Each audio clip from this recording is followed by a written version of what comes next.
आज सोने की मूंठ वाली जो झाड़ू है उसे बुहारने के बाद गजपति महाराज प्रणाम करेंगे, आरती करेंगे। अब उसके बाद बलभद्र के रथ से उतरकर जगन्नाथ के नंदी घोष रथ पर जाएंगे। देखिए चारमाल पर धीरे धीरे धीरे धीरे गजपति महाराज चढ़ रहे हैं। ये चारमाल की कथा भी अत्यंत रोचक है, ये भी संकेतात्मक है। चारमाल इसे क्यों कहा जाता है, चार का क्या अर्थ है, अब जाने कि चारमाल जो है जगन्नाथ संस्कृति में उसकी भी बड़ी खूबी है, उसकी भी बड़ी प्रसिद्धि है। अनेकता में एकता, असीम में ससीम, ससीम में असीम, असाधारण में असाधारण में असाधारण तथा जड़ में चेतना का प्रकाश, ये जगन्नाथ धर्म, जगन्नाथ संस्कृति, जगन्नाथ चेतना की विशेषता है। जड़वादी आसुरी शक्ति पर शांति मैत्री की विजय की प्रतीक है ये रथ यात्रा। अब देखिए बलभद्र के रथ पर रथारूढ़ बलभद्र के पास गजपति महाराज पहुंच चुके हैं। गजपति महाराज अपनी भक्ति निवेदित कर रहे हैं। ये जो चारमाल से होकर गजपति गए जिसकी चर्चा हम कर रहे हैं, इस चारमाल भी प्रतीकात्मक है। जड़वादी आसुरी शक्ति पर विजय प्राप्त करने के लिए जो रथ यात्रा, जिस रथ यात्रा का आयोजन किया जा रहा है, इस चारमाल से होकर महाप्रभु अपने गो सिंहासन पर पहुंचते हैं, रथ पर विराजमान होते हैं। चार का अर्थ है दूत, बिचौलिया या संयोजक।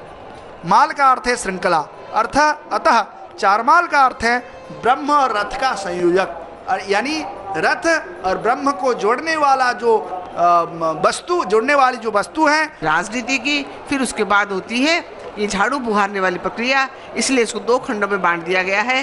पहला जो प्रणाम किया, पूजा की, उसको कहा जाता है राजनीति। तामजानी में राजा का आना, राजा को निमंत्रण भेजना, फिर राजा का जगन्नाथ की पूजा करना, इस अंश को कह दिया जाता है राजनीति। और बाकी ये जो है इसको हम कहते हैं छेरा पहरा। छेरा पहरा मतलब पहले झाड़ू लगाना, नाम होता है छेरा पहरा, पहले छेरा फिर पहरा, पर कार्यक्रम ठीक उसके उल्टा है। पहले पहरा ये झाड़ू लगाई जाती है, फिर उसके बाद जो है चंदन का छिड़काव होता है। इसलिए अब ये सफ़ेद फूलों को डाला जा रहा है। राजा झाड़ू लगाते हुए चल रहे हैं। इसलिए साम्यवाद का ऐसा रूप जगन्नाथ संस्कृति में है जिसकी चर्चा आज होती है। और ये चर्चा जो है आरंभ से थी, इस संस्कृति में शुरू से है। सब बराबर हैं, चाहे राजा हो या रंक, राजा हो या प्रजा, सब बराबर हैं, क्योंकि जगन्नाथ के सामने सब उसके सेवक हैं। इसी संदर्भ में एक बात याद आ रही है, जब रामानंद के पास मिलने गई थी मीराबाई, तब द्वारिका में उन्होंने कहा मैं उनसे मिलना चाहती हूँ, तो रामानंद ने उत्तर दिया मैं किस नारी से नहीं मिलता।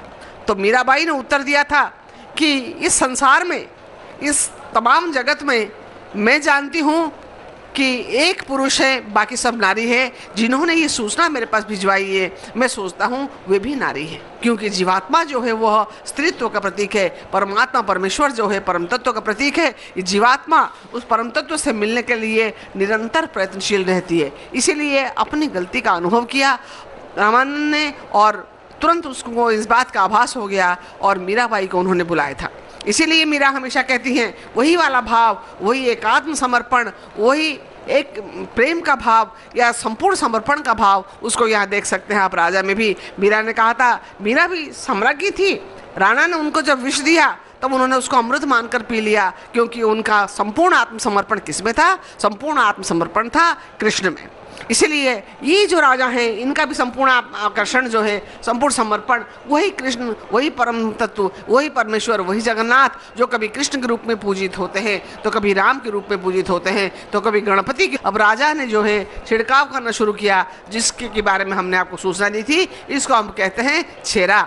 छेरा का मतलब होता है चंदन का पानी, जिसको चारों तरफ मंदिर में झाड़ू बुहारने के बाद, मंदिर में झाड़ू लगाने के बाद निरंतर राजा जो है पानी चंदन के पानी का छिड़काव कर रहे हैं। अपवित्र व पवित्र भवतु, जितनी भी अपवित्रता है वो समाप्त हो जाए, संपूर्ण स्थान जो है पवित्र हो जाए, संपूर्ण स्थान सबके लिए मंगलमय हो जाए, इस प्रकार का काम यहाँ हो रहा है।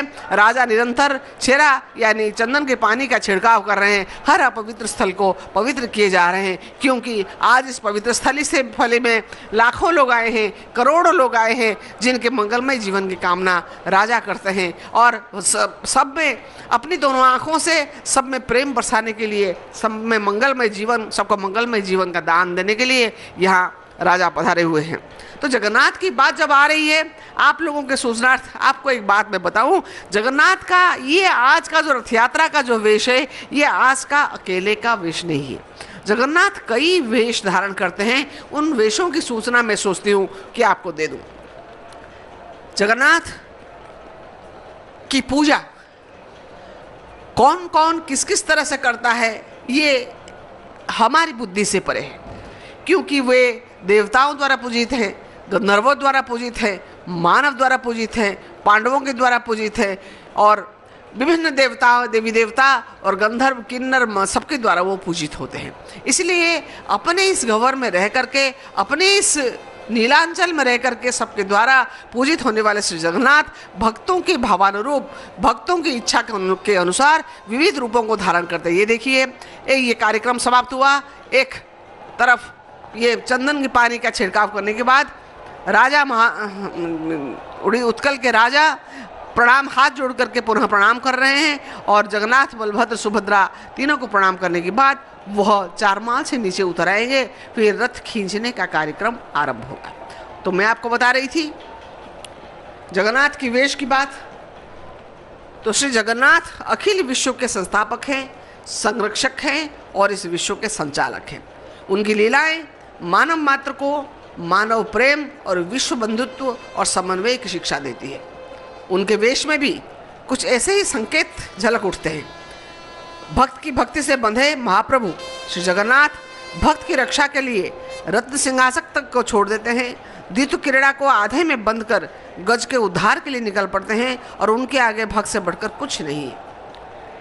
भक्त उनके प्राण हैं, जो उनकी चिंता चेतना में सदैव रहते हैं। श्री जगन्नाथ के द्वार से कोई भक्त खाली हाथ लौट जाए, इसकी अभिलाषा अधूरी रह जाए, ऐसा उनके लिए असह्य है। देखिए, फिर से राजा पानी छिड़क रहे हैं, फिर वही जलोदक छिड़क रहे हैं, चेहरा पहरा जिसको कहते हैं, चंदन का पानी, चारों तरफ चंदन के पानी का छिड़काव हो रहा है। राजा ने कमर पर एक कमर पट्टी बांध रखी है, और तलवार जो है उनकी कमर में लटक रही है, और मस्तक पर देखिए ये चंदन, सूखे चंदन का छिड़काव है। पहले चंदन की पानी का छिड़काव था, अब धीरे धीरे जो है सूखे चंदन का छिड़काव हो रहा है। ये जो जिसको हम कहते हैं चंदन का चूरा, इसे चंदन का जो चूरा है, सूखा चंदन जो है उसका छिड़काव हो रहा है। धीरे धीरे ये सेवक, राजा के जो सेवक हैं वो भी आगे पीछे चल रहे हैं। राजा बीच में है। एक ने उस चंदन को अपने मटकी में या चांदी की मटकी में पकड़ा हुआ है, उसमें से चंदन लेकर के, सूखा चंदन लेकर के राजा धीरे धीरे छिड़काते हुए आगे बढ़ रहे हैं। तो इस पूजा की बात जब हो रही थी, या जगन्नाथ की वेश की जहाँ बात हो रही है, श्री जगन्नाथ के द्वारा मैंने आपसे कहा कि श्री जगन्नाथ के द्वार से कोई भक्त ऐसा नहीं है जो खाली चला जाए। इसलिए जगन्नाथ के द्वार से कोई भक्त खाली नहीं लौटता है, खाली हाथ नहीं लौटता है। उसकी हर अभिलाषा, हर अधूरी अभिलाषा पूरी होती है।